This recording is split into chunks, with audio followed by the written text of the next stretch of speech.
So hey guys, welcome back to another video of this channel. So welcome back. स्वागत छ तपाईहरुलाई फेरि एउटा नयाँ वाला भिडियोमा गाइस. आजको यो भिडियो किन बनाउन लाग्छु बिकज आज म तपाईलाई एउटा स्टोरी बताउँछु आफ्नो जो जर्नी थियो इन्डिया जाने त्यसको बीचमा भएको. त्यो सुरुवात गरौँ भन्दाखेरि म यहाँबाट गए धनगढीबाट बर्डर बाट एउटा बस लाग्छ जसलाई त्यहाँबाट फेरि त्यो जान्छ पलियासम्म हैन. पलियासम्म जान्छ. पलियाबाट त्यहाँ हामी गयौँ अनि खानासाना जे नास्ता पानी गर्नु त्यो गऱ्यौँ अनि सब भयो हैन. अनि त्यसपछि हामीले डिसाइड गऱ्यौँ अब यहाँबाट कहाँ जाने. मतलब दुईवटा अप्सन थियो हामीसँग. या हामी मथुरा जान्थे या हामी दिल्ली जान सक्थ्यौँ.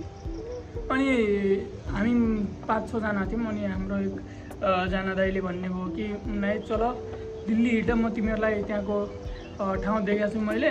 अनि मेरो साथीको घर पनि छ, त्यहाँ गएर एकछिन रेस्ट गरौँला, पछि त्यहाँबाट पुनाको ट्रेनसम्म मात्रै जाउँला भने. अनि हामीलाई लाग्यो कि ठिक छ, उहाँलाई थाहा होला, हामीभन्दा बढी आएका मान्छे थिए, हामीभन्दा बढी इन्डिया आएका. त्यसैले हामी पनि ठिक छ ल अब जाउँ त फेरि तपाईँले भनिसकेपछि भनेर हामी पनि दिल्लीको टिकट काट्यौँ. अनि त्यो थियो सबभन्दा ठुलो हाम्रो गल्ती. किनभने त्यहाँ पछि त्यो भयो हामीसँग. त्यो यु कान्ट इमेजिन. हामी के गर्यौँ त्यसपछि हामी गयो पलियाबाट दिल्ली हैन. दिल्ली पुगे. दिल्ली पुगिसकेपछि राति पुगे. रातिको 3 बजे 2-3 बजे पुगेपछि के भयो कि त्यहाँ हामी ठ्याक्क उत्रिन पाएको छैनौँ. त्यहाँ आयो अटोवाला. अनि हामी त्यो अटोवालासँग बोल्न पनि लागेनौँ. तर त्यो अटोवाला कि यार सर जी आइए आपको मैं इतने में दूंगा उतने में दूंगा भन्दै हामीलाई लगेर जान खोज्न लागेको थियो. हामीले भन्यौँ हामी चाहिँदैन हामीलाई, हामी यहाँबाट मेट्रो पनि नजिकै थियो, मेट्रोबाट सिधा रेलवे स्टेसनको लागि पनि जान सकिन्थ्यो. हामी त्यहाँबाट जाउँला भनेर सोचे. अनि एउटा दाइले के गर्यो कि त्यहाँ कुरा गर्नमा लाग्यो त्योसँग, अटोवालासँग कुरा गर्नु. अनि पछि दाइ फर्केर हामी पल्लो साइड रोडको साइड जानेवाला थिएँ. त्यति बेला त्यो अटोवालाले त तैँले मलाई, हामी ठ्याक्क त्यो बस पार्कबाट बाहिर आयौँ नि, बाहर आने बित्तिकै त्यसले भने कि ओहो तूने तो मेरे को यहाँ तक लेके आया सवारी बोल के, तुझे तो अब चलना पड़ेगा, नहीं तो फिर ऐसा कर दूंगा वैसा कर दूंगा भन्न लाग्यो. अनि हामी चिया खानै लाग्छौँ, त्यहाँ नास्ता पानी गर्नै लाग्छौँ. त्यो फेरि जङ्गिन लाग्यो. अनि पछि त्यो दाइलाई हल्का झपाड्ने यताउता लाग्यो. अनि पछि यताउताका अटोवालाहरू पनि आएर ऐसा क्यों करता है, चला जा, तूने इसको बुला के क्यों किया, ऐसा किया वैसा किया भनेर तिनीहरू हामीलाई उल्टै हाम्रो दोष देखाउन लाग्थे. हामीले त्यसलाई बोला पनि थिएनौँ. तर त्यसपछि त्यो भयो होइन. अनि अब झगडा गर्नेवाला स्थिति आयो. हात अब तिनीहरू अटोवालाहरू लड्न लाग्यो, यो मेरो सवारी हो, यो मेरो सवारी हो भनेर लड्न लाग्यो. अनि पछि अब हामीले पनि भन्यौँ कि यार यिनीहरू लड्न लाग्नु, कहीँ अरूको ठाउँमा आएर यार हामीले गल्ती त गर्नु भएन. त्यसैले हामीले पनि ल ठिक छ हामीले लगेर रेलवे स्टेसन छोडिदियो भन्यौँ होइन.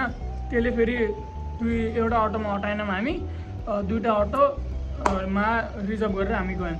अब त्यसले भन्यो यहाँबाट 10-20 रुपियाँ लाग्छ एकजनाको भनेर त्यति भन्यो त्यसले. त्यो भनिसकेपछि हामी गयौँ. अब त्यसको अटोमा बस्यौँ होइन. नास्ता पनि खान पाइएन, त्यो झगडा हुन लागेन. त्यसैले नास्ता पनि खाइएन, चिया पियो, ल हिँड भनेर त्यो अटोवालाले लगेर गयो.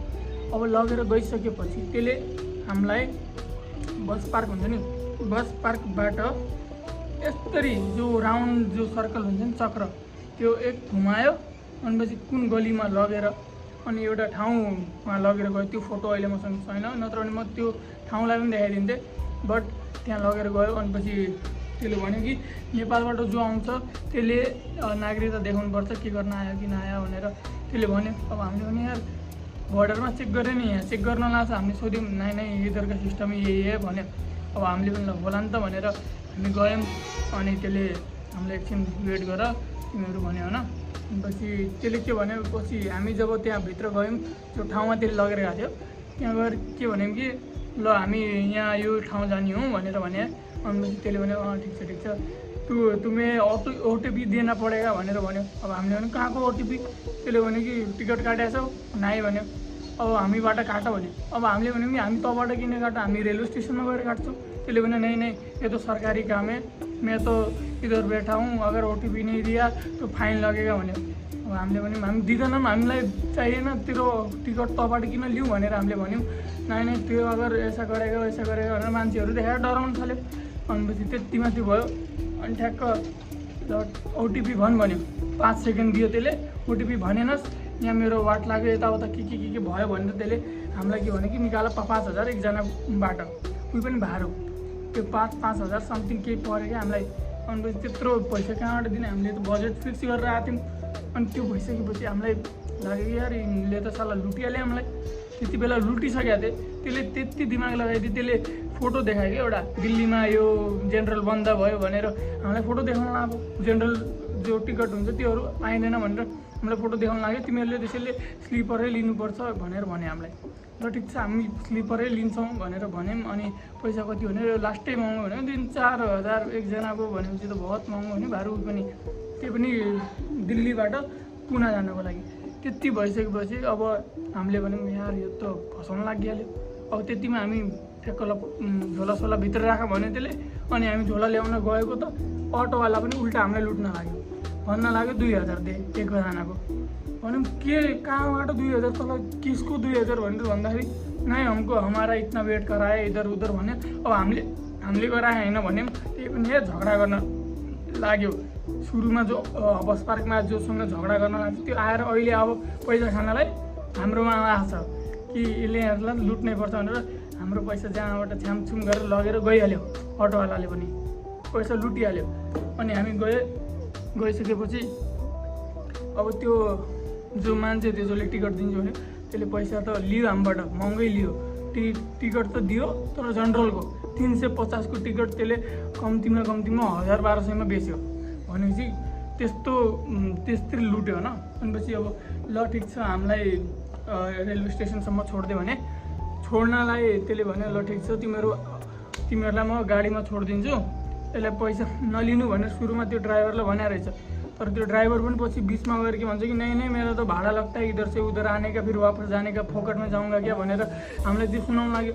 अब जति चाहिँ हामीले ख्यादल खुदुल गरेर पैसा निकालेर अब दिदिम साला लग त धोती त साला जे हुन्छ ल लुट नयाँले तिमी दिल्ली त्यसैले भन्छन् कि बहुतै खराब ठाउँ हो।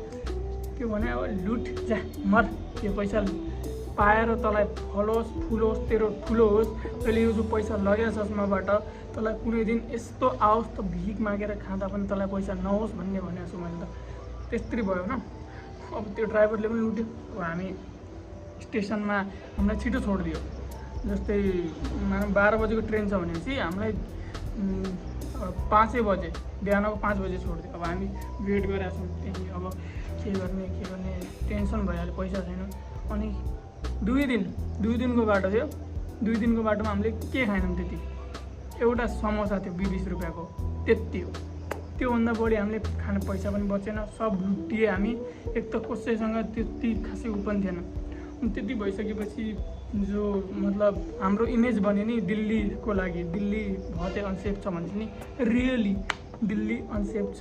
यस्ता लुटेरा जो छन् नि तिनीहरू जसले पैसा खान्छ भाइ, तँलाई त पुगोस् कि पुगोस् भाइ, त्यो पैसा तँलाई फलोस् फुलोस् त ठुलो होस्। त्यो पैसाले तेरो जिन्दगी सबरोस् होइन। त्यो पैसाले हामीलाई केही भएको छैन भाइ, हाम्रो पैसा गयो, हामी केही मान्दैनौँ।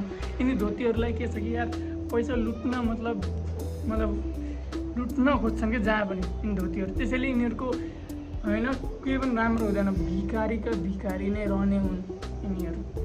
त एक नम्बरको भिखारी होस् त साला त गु त तैँले जो पैसा लुटेछस् मबाट त्यो पैसा तँलाई मिलोस् राम्रोसँग, फिर्ता मिलोस्, त्यसले त फलोस् फुलोस्, तेरो जिन्दगी सफल होस्। मेरो तर्फबाट तँलाई यही छ आशीर्वाद भाइ। जा लग त्यो पैसा, लग भाइ लग, त्यो पैसा लग।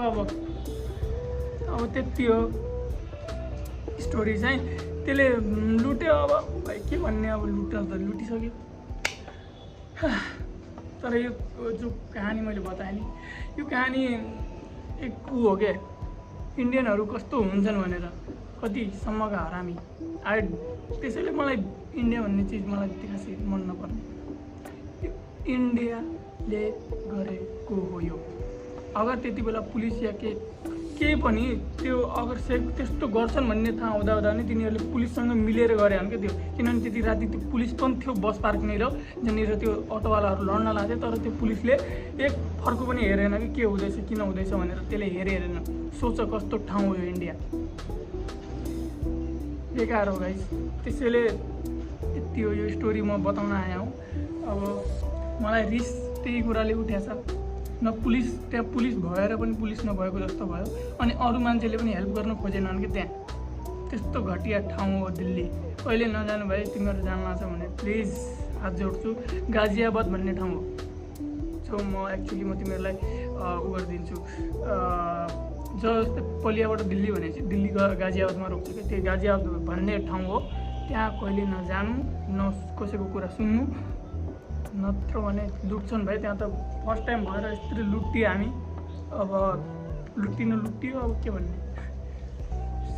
सो अल राइट गाइज, आजको भिडियोको लागि यति नै।